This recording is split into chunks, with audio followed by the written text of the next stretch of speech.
여기에 제55대 대한축구협회장 선거에 출마한 신문선 명지대학교 기록정보과학전문대학원 스포츠기록분석학과 초빙 교수가 파격적인 행보를 이어가며 화제입니다. 신문선 교수 측은 5일 보도자료를 통해 현재 한국 남자축구 국가대표팀 감독 연봉이 20억 원, 상근 부회장 연봉은 3억 원이 넘는다. 비상근 부회장 연봉 역시 억대를 훌쩍 넘는다며 비상근 전력강화위원장이 자문료 성격으로 한 달에 1,500만 원의 급여를 받아가는 것에 대해 현장 축구인들이 분노하고 있다라고 밝혔습니다.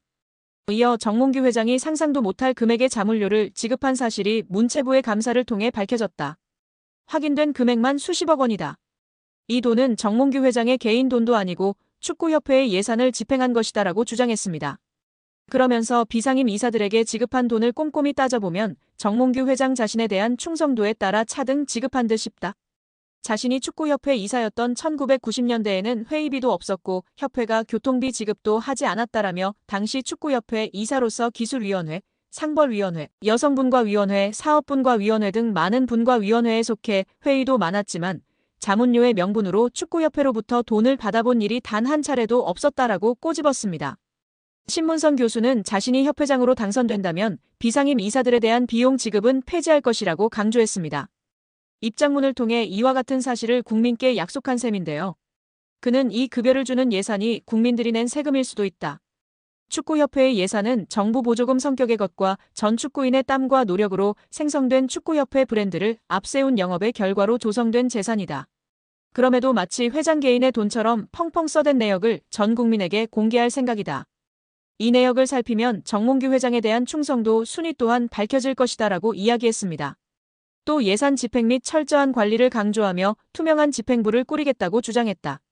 신문선 교수는 예산을 철저하게 필터링하고 타당한 금액으로 적절하게 사용할 것이다. 비축된 예산은 대한민국 축구의 미래 사업에 값지게 사용할 것을 약속드린다라고 했습니다.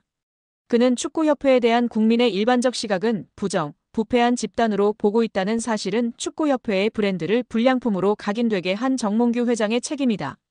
이는 스폰서십, 광고주 영입 등 영업수익 창출에서 큰 손실로 이어지고 정부와의 긴장관계는 정부 지원금 문제에도 심각한 악영향을 줄 것이다라고 짚었습니다.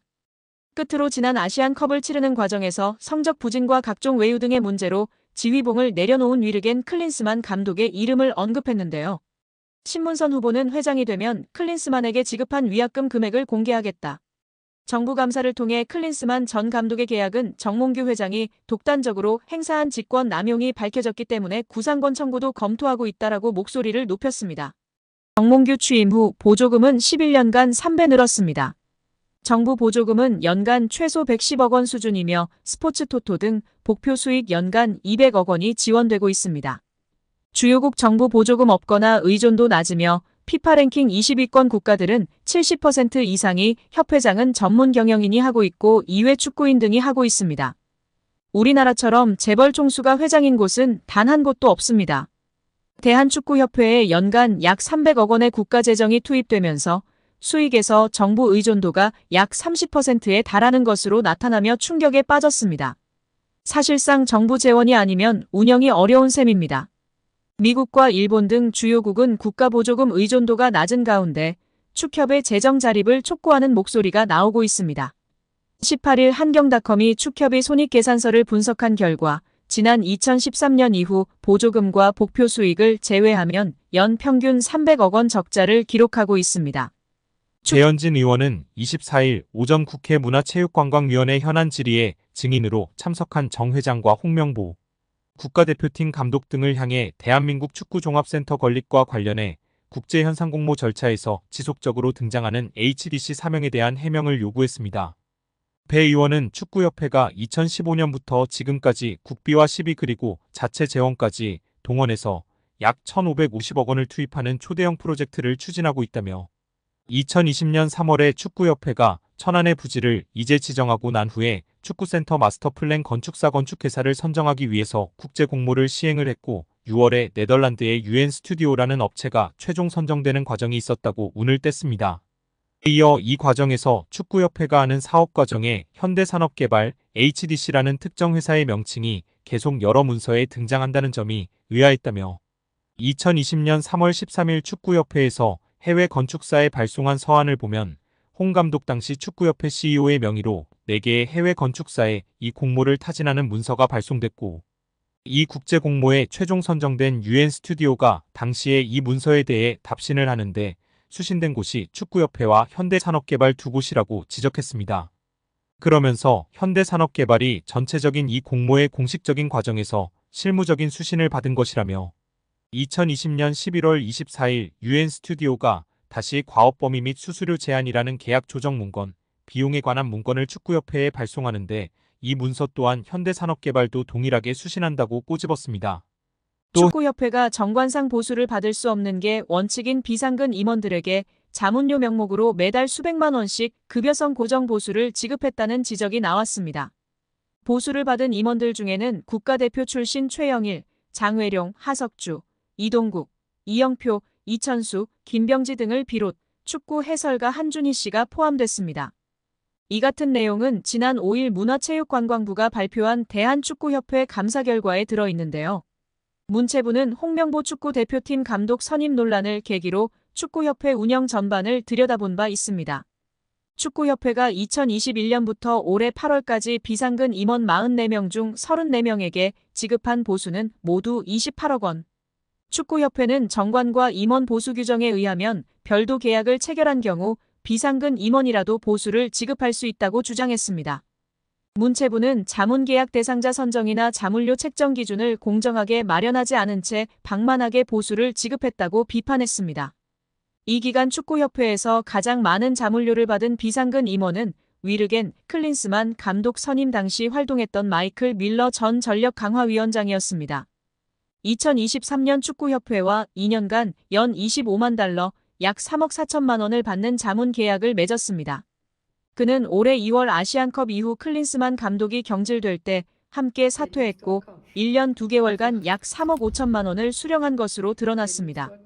밀러 이후 전력강화위원장을 맡은 정혜성 위원장은 월 1,500만 원을 받는 자문 계약을 맺었고 2월 말부터 6월 사임할 때까지 7,800만 원을 수령했습니다. 문체부는 두 전직 전력강화위원장이 받은 자문료가 축구협회 임원 보수 규정상 자문료 한도를 초과했다고 봤는데요. 규정에는 분과위원장 자문료 한도를 연 1억 원으로 정하고 있는데 이를 어겼다는 것입니다. 축구협회는 밀러는 당초 협회 지도자 강사로 계약했다가 협회 필요에 의해 전력강화위원장으로 선임했기에 지도자 강사 보수에 준하는 자문료를 책정했으며 정혜성은 전력강화위원장 역할과 책임, 전임자들 자문료 등을 고려해 책정했다고 설명했습니다. 축구협회 전현직 비상근 부회장들은 월 250만 800만 원을 자문료 형식으로 받았습니다. 가장 많은 금액을 받은 이는 1998 프랑스 월드컵 국가대표 출신 최영일 부회장인데요. 그는 2021부터 2022년엔 월 600만 원씩, 지난해와 올해엔 월 800만 원씩 받아 올해 8월까지 2억 9,600만 원 넘는 돈을 지급받았습니다. 정몽규 대한축구협회장이 사선에 도전하는 각오를 전하며 축구팬들의 분노가 높은 상황입니다. 정몽규 회장은 19일 오후 20 포니정재단 빌딩 1층 컨퍼런스홀에서 가진 기자회견에서 제55대 대한축구협회장 출마를 공식 선언했습니다.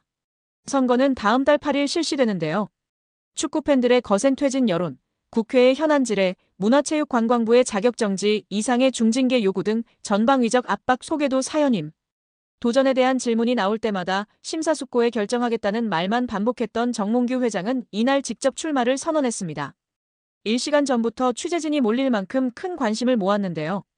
이날 기자회견에서 정몽규 회장은 대한축구협회장에 다시 한번 도전하기 위해 이 자리에 섰다며 지난 12년 동안 많은 분과 고민하며 대한민국 축구 발전을 위해 노력했던 사람으로서 회장직을 내려놓는 것은 책임을 다하는 것이 아니라는 생각을 했다고 충격적인 발언을 했습니다. 이어 저와 축구협회가 미진했던 것들, 잘못한 것들에 대한 비판은 가감없이 수용해 협회의 발전을 위한 자양분으로 삼겠다. 누구보다 큰 책임감으로 결자해지에 굳은 각오로 한국 축구의 미래를 위해 힘을 쏟겠다고 약속했습니다.